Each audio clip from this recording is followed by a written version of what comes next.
a nosotros no nos gusta hacer ranking de quién es el mejor o quién es el que más sabe, pero hemos hablado mucho de todos los actores que participan en el sistema de seguridad social, desde el paciente, es más, desde el patrono, que son los dos que pagan, que ahí no es paciente, y sigue médico, clínica, laboratorio, imágenes, farmacia, laboratorio farmacéutico, tarifas de los médicos, las ARS, las AFP, las pensiones, todo el sistema. No hay nadie que pueda decir que maneja todo eso, excepto algunas personas como Nélcida Marmolejo, que tuvo el privilegio de estar muchos años oyendo todos los que los asegurados iban a la DIDA a reclamar, a contar sus cuitas, sus problemas, con un agravante. El país, el trabajador, no fue debidamente identificado cuando se instaló el sistema. Es decir, no le explicaron. no le explicaron. Y empezaron con unos lenguajes raros. Le quitaron el nombre de paciente y le pusieron cliente. Cotizantes. Cotizantes. Sí. Aparecen algunas cosas como, por ejemplo, copago, que es el principal problema. Decirle, usted tiene un seguro parcial, no te cubre todo. Usted tiene derecho a esto. ¿Qué problema tiene? Los problemas que tienen en todo el mundo. Los seguros están diseñados para ganar dinero, no para dar servicio. Y la salud no tiene precio, pero tiene un costo. Nélcida Marmolejo se pasó por lo menos 10 años, ¿verdad? No más. Póngamele 10 más. 20 años, desde que se instaló el sistema. Así es. De directora de la DIDA. Oyendo, en una época en que llegaron primero los que menos información tenían, que fueron los primeros 20 años del sistema. Es decir, que ahora ya por lo menos, después de tantos golpes, alguna gente entiende. Así es que nosotros queremos ver si podemos hacer varios programas, porque ahí se está haciendo una modificación a la ley. Y yo me pregunto, Nélcida, ¿cuántas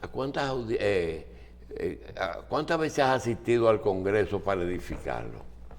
Sobre las modificaciones que tú crees que hay que hacerle a la No, ley. yo creo que ellos están bien empapados y saben mucho, porque quizá van como pacientes o como empleadores. O sea, pero de hecho no he ido en esta gestión, o sea, en este Congreso. No he tenido la oportunidad de ir, pero de hecho ha dicho algo al comenzar la intervención que hay que remarcar. Lo que nació primero fueron las superintendencias, antes que los afiliados. Entonces ahí comenzó el muñeco al revés. O sea, usted entra a la casa de espalda. Y apareció digo, primero los defensores antes que los defendidos. No.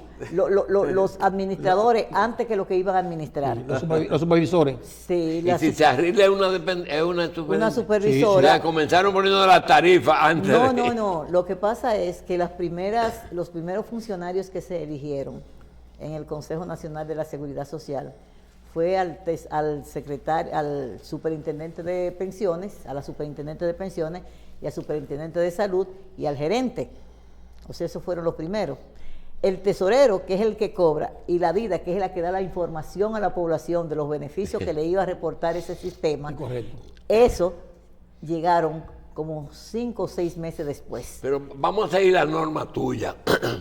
Y vamos a comenzar por el principio. El Consejo de la Seguridad Social, ¿por quiénes están formados? Por el pueblo. ¿Quién lo preside? Lo preside el ministro de Trabajo. No de Salud. No, el el ministro de Trabajo. El ministro de Salud. Y eso está bien que sea el ministro de Trabajo. El ministro, bueno, eso tiene un concepto, porque el concepto que se arguye para que sea el ministro de Trabajo es porque es el tripartismo. O sea, que es gobierno, empleador y trabajador. Sigue. Es más bien una situación que viene dada desde los modelos de Bismarck, del tripartismo. Entonces, por eso en vez de ser el ministro de Salud, que es el vicepresidente, de acuerdo a lo que establece la ley, es el vicepresidente del Consejo, es el Ministerio de Trabajo incluso quien tutela la mayoría de las Entonces hay dos ministros ahí. Dos ministros. ¿Quiénes más? Bueno, están la representación empresarial. Los empresarios. Está la representación del gobierno ya como tal, porque no solamente tiene un representante. Que no es el ministro, sino otro. Hay dos más. Sí. Hay dos ¿Quién más? representantes más. Los trabajadores están no. los trabajadores a través de las centrales sindicales. Están las enfermeras, las graduadas y las que no son graduadas. Las enfermeras. Sí, las enfermeras. Sí. Están los médicos. El colegio. Sí. No. Las enfermeras graduadas y las que no son graduadas. Sí, son las dos categorías. Sí. ¿Y los médicos? Están los médicos, el colegio médico, están los profesionales. O sea, ¿Qué son los profesionales? Bueno, cualquier profesional. Usted puede ser periodista y puede optar cuando se va a hacer la elección, el cambio de miembro. Cualquier colegio de periodistas que esté registrado puede nominar a su candidato a la dirección del Consejo. Y han pasado varios, los trabajadores informales, los pobres de solemnidad. O sea, al final son 32. Pobres de solemnidad. Sí, las personas indigentes. Un momentito, mire, la DIDA, el tesorero, no, la DIDA espérate, la DIDA, el tesorero, Cizarril, ¿estos no son miembros? No. Ay, Dios mío. Son 32 más o menos. Son 32, 34, no recuerdo. Hoy 32, 34. Hay 17 titulares y 17 suplentes. Imagínese usted. O sea, eso es. Y las suplencias se hacen en función de diferentes organizaciones. O sea, por ejemplo, está el CONEP y está Copardón. Está Copardón y está Sonahora. O sea, que siempre hay una variación. Y las centrales también tienen esa cosa. Y con una particularidad que también tienen que ser titular y suplente, titular un hombre, suplente una mujer, titular una mujer. Perfecto. Te interrumpí cuando tú dijiste que comenzamos al revés. Comenzamos por la cúpula y no por la base.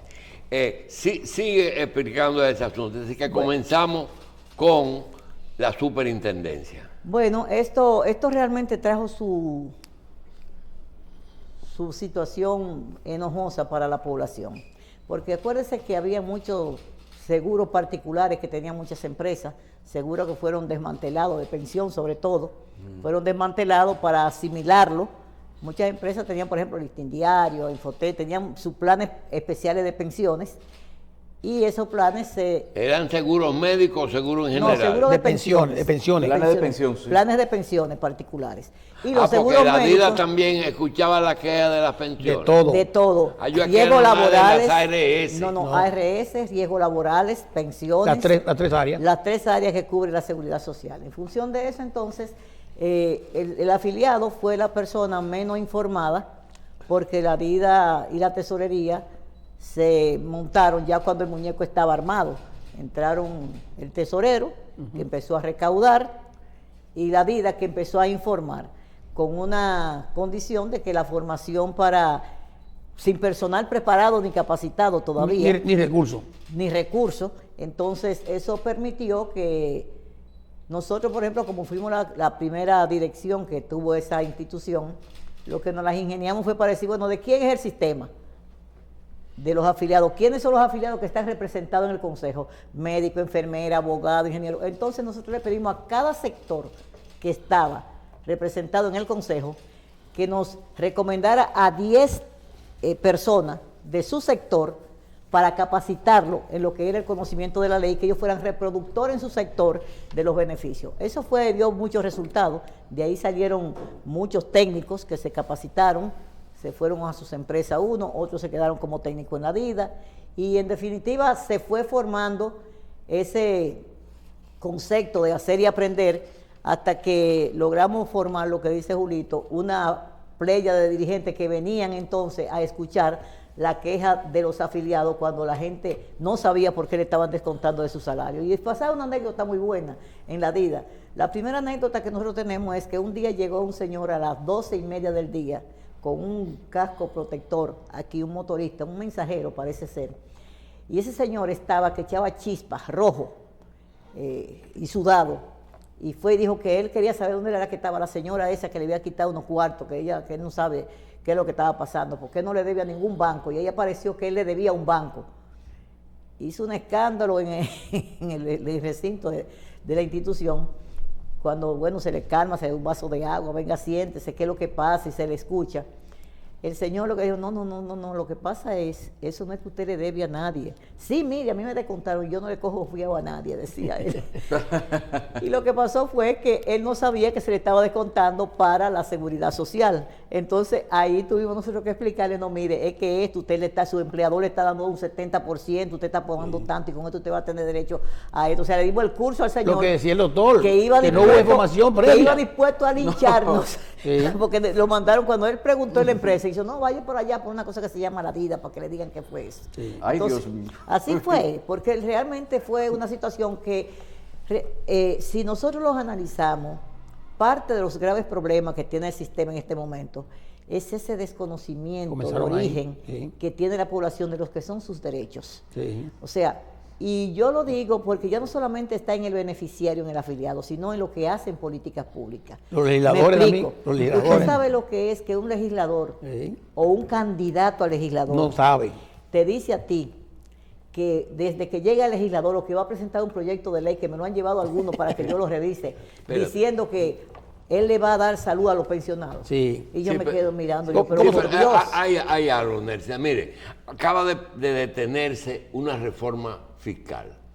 Y estamos patinando en la reforma fiscal y todavía no se ha hablado qué cosa va a sustituir la reforma fiscal para que produzca los fondos que se necesitan. En el caso tuyo, después de este tiempo ahí, ok, hay una experiencia y hay dos preguntas que yo te puedo hacer. Primero, ¿cuáles de los países que tú tienes información es el que menos, porque hay problemas siempre, en Estados Unidos, en España, cuál es el que mejor maneja su seguridad social? Y segundo, ¿cuáles son, por lo menos en una primera modificación, los elementos que tú recomendarías que por lo menos revisen? Bueno, yo digo que después del COVID ningún sistema de salud quedó validado, porque el COVID puso de manifiesto la debilidad de los sistemas de salud a nivel global. Eso, las grandes potencias que nosotros veíamos que era como lo máximo, fue donde más gente murieron con el COVID.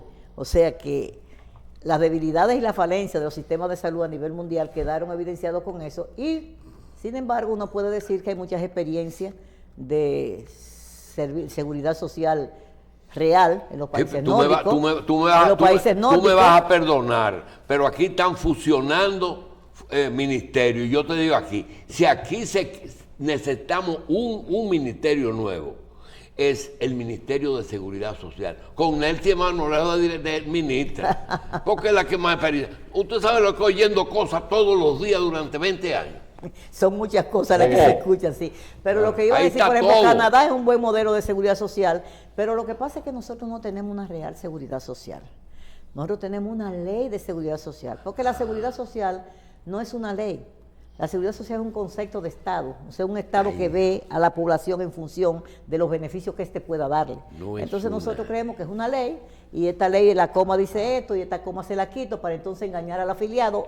Y lástima que nosotros llegamos tarde a las modificaciones que se hicieron a las leyes, porque nosotros como país teníamos una ley obsoleta ya de 1896 del Seguro Social, que fue buena en su momento, porque el Instituto Dominicano de Seguro Social, que antes era la Caja Dominicana de Seguro Social, que yo sé que el doctor sabe bastante de eso, porque ahí se formaron los mejores médicos de este país, porque era escuela y era servicio, y era pensión y era accidente de trabajo, pero llegó un momento que quedó totalmente rezagado, y el botín político en que se convirtió realmente lo llevó a lo que yo no quisiera que se llevara ahora, la seguridad social que se está desarrollando o el sistema que tenemos. Entonces, ese seguro social, desde esa época hasta este momento, dio su resultado y vino esta nueva ley. Esta nueva ley no es la perfecta. Esta nueva ley, la 87, nueva, tiene 20 años, ya 22 años. Sí. no es perfecta, pero era posible en este país, porque ya se había desarrollado un mercado en la salud que estaba peligrando, no contra los intereses ya de los propios trabajadores y afiliados, sino de los bolsillos de los empleadores, porque los empleadores, acuérdense que estaban con sus igualas médicas sin haber ley. Muchos empleadores, muchas empresas en este país, Sí. por encima del Seguro Social, cotizaban, hacían planes específicos Complementarios. para sus trabajadores para garantizarles cierta tranquilidad emocional Por la y ellos efici- evitarse por la también. eficiencia. Exacto, y le daba mucho más eficiencia. Sí. Y esa situación se hizo en un momento que las igualas se empezaron a hacer excluyentes de todo Sí. y se trabajó para cuando se pensó en los fondos de pensiones, por el problema del financiamiento de estos fondos, ahí se acompañó con la ley de seguridad social, que ya, y debo de ser muy justa con esto, nosotros desde los años 80 estábamos trabajando en una modificación de esa ley. Henry Molina presentó una ley de seguridad social, nosotros presentamos como centrales sindicales otro proyecto, y aquí se hicieron varios estudios con la OIT y con las organizaciones de seguridad social de América Latina. Se hicieron proyectos y el siglo XXI participó muchísimo en esos proyectos de ley. Y en el gobierno de Balaguer, coincidencialmente, en el gobierno de Balaguer era que se iba a dar un salto cualitativo y no nos dimos cuenta. Porque Balaguer, en las leyes al vapor que se aprobaron cuando él salió de la presidencia, aquella famosa ley al vapor, ahí se aprobó la ley 906, que modificaba el Instituto Dominicano de Seguro Social y lo universalizaba. ¿906 de qué año? 906 del año 78. Del Ok. año 78. Sí, pero Oiga, me llama la atención, ¿cómo es posible que usted que tuvo 20 y pico de años y un amigo mío y suyo que ya está muerto, tuvo desde practicante en el 57 hasta director del... Seguro Social. No se le ocurrió modificar eso? No, siempre se hicieron algunos parches. A la ley 1896 se le hicieron parches, se le modificó el artículo 29.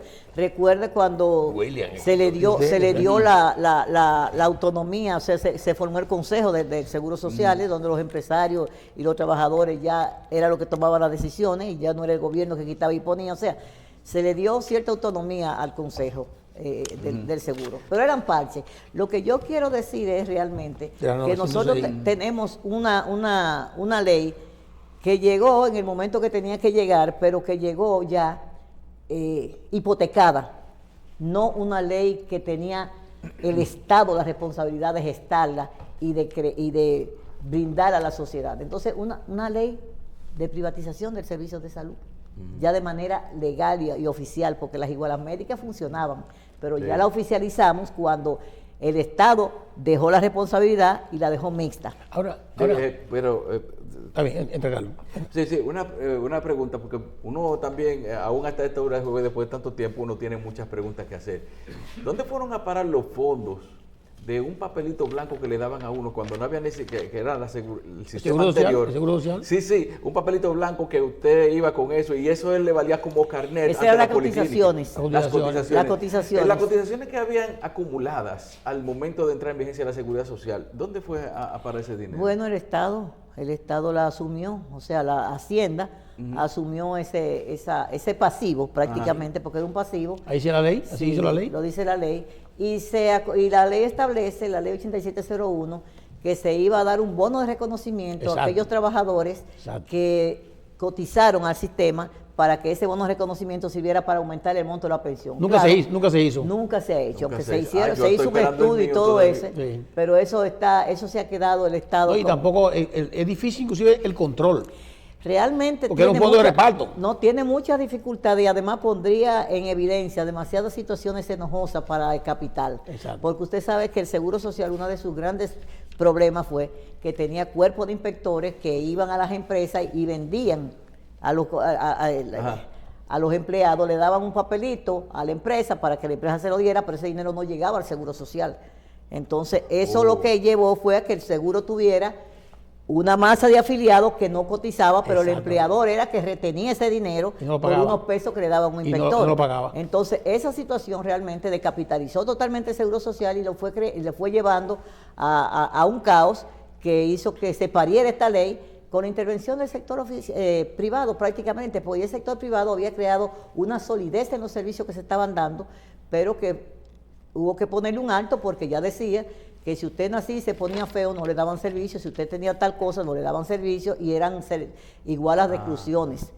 Cuando llega la seguridad social, por eso yo digo que es más posible, no es la mejor, pero es la posible, y ahí paso con lo que dice el doctor Jacín, la otra parte, de cuáles son las modificaciones que se precisarían en estos momentos. Mire, yo digo que hay 3 seguros que se cubren en la ley de seguridad social. Había que haber una revisión íntegra, si se puede decir así, al sistema de pensiones. Porque el sistema de pensiones tiene unos embudos que son anchos y estrechos para los beneficiarios. Ancho para el que administra y estrecho para el que recibe la pensión. Y hay procedimientos que realmente ponen en una situación muy delicada, por no decir difícil, al afiliado. Y tanto el sector privado como el sector público. Incluso en el sector privado, que ahora será que comenzarán a acceder a las pensiones, tenemos nosotros la ventaja de que la AFP por lo menos tiene una cuenta de capitalización individual. Pero el servidor público, señores, yo le digo una cosa, es indignante que usted se pase su tiempo cotizando y después tenga que esperar que un presidente le dé la gana de firmarle un decreto para que le huevan su dinero. Sí. Y si usted no está en la parcela política del gobierno, usted sabe que no lo va a recibir. Verbigracia mi caso. No, y no lo devuelve. 34 años cotizando Sí. y Necia Marmolejo no tiene pensión. Y tampoco sabe lo que aportó Ay, Dios en ese fondo. No, y yo fui 8 años legisladora que coticé al sistema. Exactamente. Yo estuve trabajando en la parte en el Seguro Social, yo tengo mis papelitos de cotización Sí. Ay, Dios mío. y yo no tengo. Todo eso lo perdió. Eso totalmente no está perdido, porque pero el mire, Estado no debe de engañar a Pero nadie. miren, eso es importante lo que usted ha dicho ahora por el siguiente. Mire, cuando se hizo la ley, y usted fue legislador, usted fue diputada, y yo seguro que usted trabajó mucho en esto, la ley hizo muchas exclusiones. Y sería bueno en este momento, ya 22 años después, ver por qué se hicieron. Por ejemplo, la ley dice que es universal, la seguridad social. Sin embargo, para el tema de pensiones hubo exclusiones. Se quedó por fuera el Congreso Nacional, se quedó por fuera la Junta Central Electoral, se quedó por fuera la Cámara de Cuentas, que después lo eliminaron. El Banco Central y el Banco de Reserva se formaron, como dice la ley, en un fondo suplementario, que lo estipulaba, o sea, no había ningún problema con eso. Hasta ese momento se cortaba ahí y todo el que entraba después entraba a la AFP. Pero esas instituciones que yo les digo, la UAS, por ejemplo, se quedaron fuera del sistema. ¿Por qué en el Congreso pasó eso? Pero eso son decisiones administrativas antojadizas, porque la ley dice que es universal. Por eso mismo. Incluso el Congreso hizo una ley hasta posterior del imprescondo para tratar de garantizar. protegerse más. Sí, pero incluso eso mantiene prácticamente en un estado de nivelación de una estabilidad financiera rasante al sistema, porque las personas que tienen mayores ingresos y que normalmente por tener mayores ingresos se enferman menos, no están cotizando al sistema. No. Entonces, lo que podría ser un buen colchón para un sistema de seguridad social sólido está ingresado, y nosotros creemos que eso es una de las partes que nosotros tenemos que resolver. O sea, hay que poner a todo el mundo en la seguridad social. ¿Usted cree que es una modificación? El que quiere estar más allá, que pague su adicional. ¿Usted quiere decir que una modificación de la ley debería Debe incluir a incluirse todo eso? el mundo, claro está. Es que no puede haber privilegio, y mucho menos de los sectores que más ganan. Sí. Porque los salarios más altos, justamente, ¿dónde que están? Banco Central, Banco de Reserva, Banco No, pero el Banco Central yo diría, doña Delcia, que el Banco Central y el Banco de Reserva, que se quedaron con el fondo conforme a la ley, está bien, porque inclusive lo dejaron hasta ahí, o sea, se cortó al 2003. Sí, después entraron al sistema. Correcto, pero de ahí hacia atrás mantuvieron el fondo, lo recapitalizaron inclusive, y la gente que estaba desde esa fecha sí tenía los beneficios, pero el que entró nuevo No, ya está en la AFP. Pero no está la Suprema Corte de Justicia. Eso me pero faltó no ese. está El sistema de Congreso justicia. Nacional, no está la Junta Central Electoral, y sí está... Y la UAS. Pero que la UAS... También hay un fondo. Bueno, pero también estaba el fondo de los hoteleros, el Correcto. fondo de la construcción no ha entrado. No entra tampoco la construcción. Pero entonces hay una doble cotización, porque tienen sí. que pagar como quiera. Ahí entran el sistema con o los sea, ingenieros, por ejemplo. Y son de las cosas que hay que acometer en la parte de pensiones. En la parte de salud hay exclusiones, pero hay exclusiones no porque la ley manda que haya exclusiones.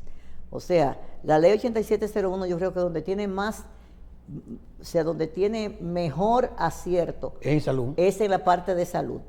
Primero porque no excluye a nadie, Sí, sí, por edad, por enfermedad, por todo eso, cubre el núcleo familiar. Y ha sido un beneficio la ley, ¿eh? Y ha sido un beneficio. Correcto. Ahora, lo que no está bien y es lo que hay que corregir es la parte administrativa.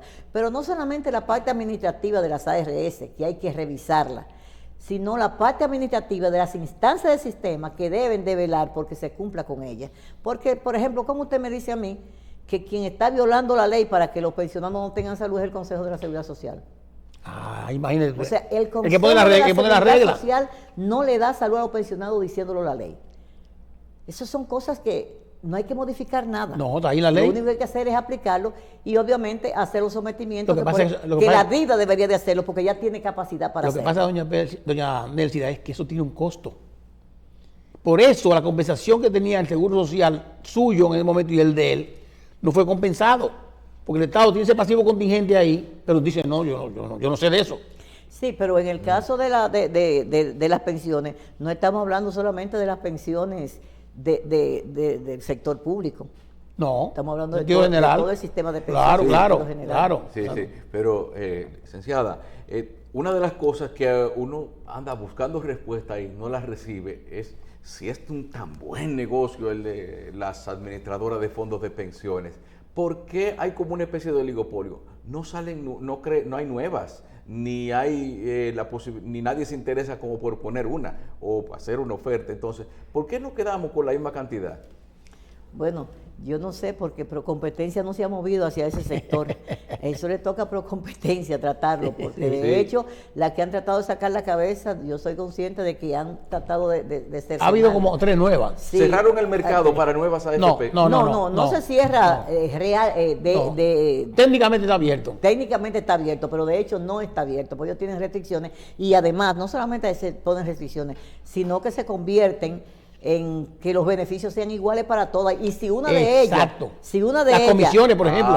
si una de Las ellas comisiones. osa querer brindarle algo más a un afiliado, que es una de las cosas que tiene que ser penalizada, esa la asociación de AFP Lo excluyen. inmediatamente le llama la atención y eso no puede ser. Pero mire, Bueno, déjeme- hemos visto que Incluso algunos- nosotros teníamos ahí, han habido AFP que han estado planteando y que dan incluso, aún en este momento, comisiones por encima de lo que establecen las otras. Exacto, pero AFP. déjeme decirle algo, mire. Santa Romana, por Usted- ejemplo, que tiene ex AFP Romana. Una AFP Romana, Sí. ella da condiciones que no la da.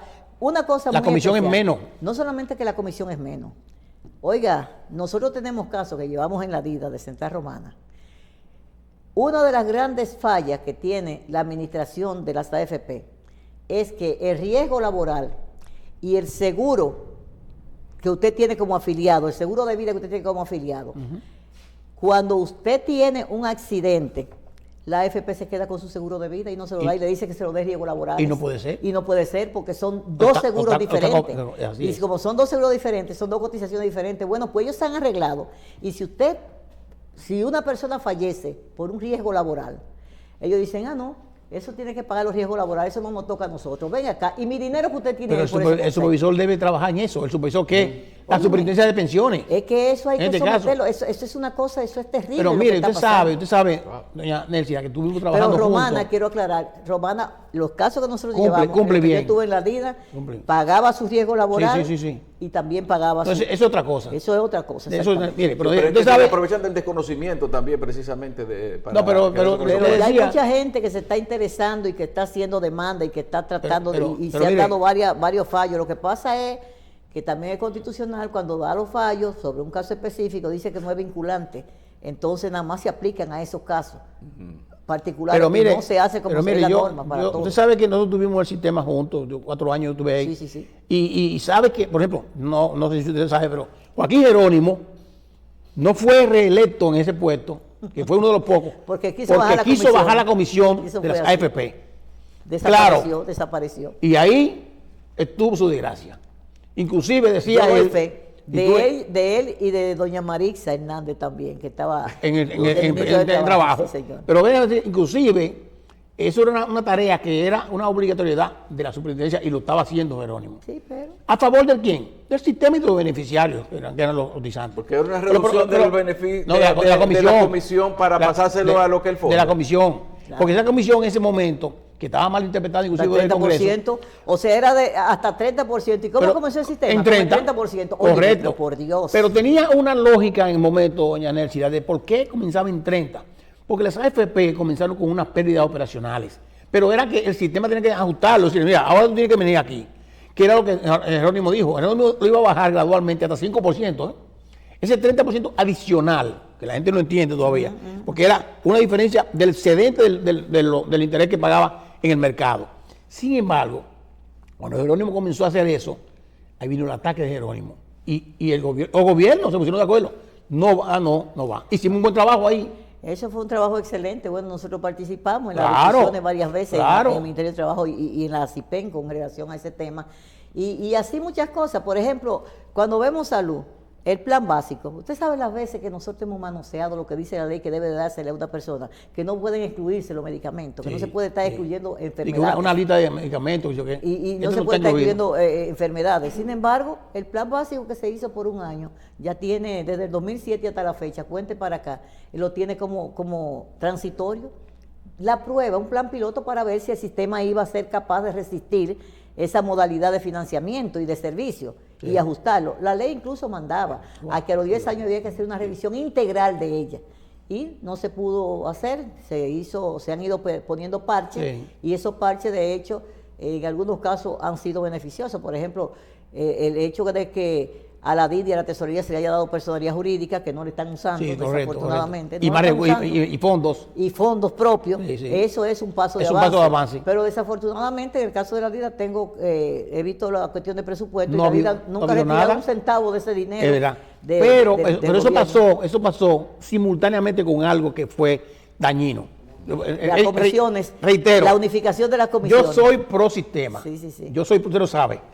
Pero cuando se hizo eso, que Danilo Medina cambió, y lo dijo en el discurso en el Congreso, la comisión, por ejemplo, una comisión única, y aplaudieron los sindicatos y todo. Y eso realmente efectivamente era dañino, porque eso aumentaba, porque era del fondo acumulado.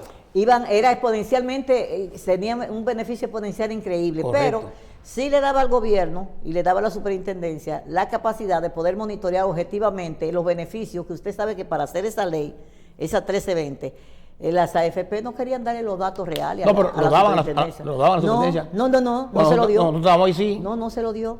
Pero, eso hubo que construirlo realmente. No, pero cuando nosotros estábamos ahí, nosotros lo exigíamos. Bien, licenciada, hay muchas cosas por hablar. Me quedan 2 minutos y necesito la fresita del bizcocho. Su opinión sobre la cesantía. Bueno, ya eso está altamente debatido.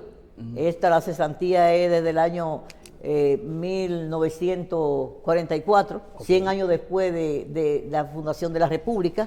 No es una cosa de ahora, es un derecho que viene adquirido de tiempo. No se puede quitar. No se puede ni se debe. Difícil.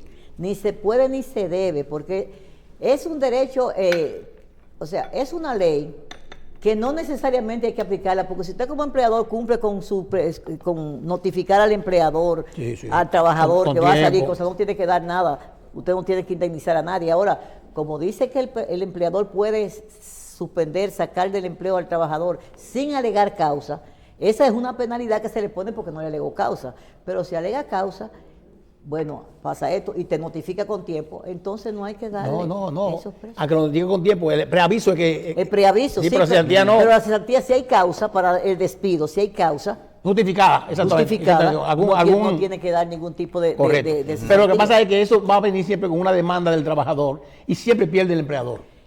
No siempre, no. Bueno. Eso es de cal y de arena, ¿sabes? Esos abogados que andan por ahí, pica pleitos. No, eso es de cal y de arena. No está fácil. La cosa es la siguiente. Nosotros hemos estado conversando en estos últimos días, se han hecho muchos eventos con relación a eso, en los cuales yo he participado. Y nada más hay que hacer una historial de la cesantía del 92 para acá. Sí. Diga usted, ¿cuántas empresas después del Código de Trabajo del año 92 han perdido, o sea, han quebrado por la cesantía? No, ¿Cuántas? ninguna. Por ¿Qué eso- es lo por- que por se eso dice no. de la economía Por eso dominicana? no. No es que esta es una economía que está creciendo y que Creciendo. después del 92 que se hizo ese Ay, Código ay, de fue que Trabajo creció. ha habido armonía obrero-patronal. Sí, señor. Bueno, gracias, licenciada Nércida Marmolejos. El tiempo se acabó. Exdirectora de la vida y Bueno. miembro de la Dirección Central de Fuerza del Pueblo. Así es.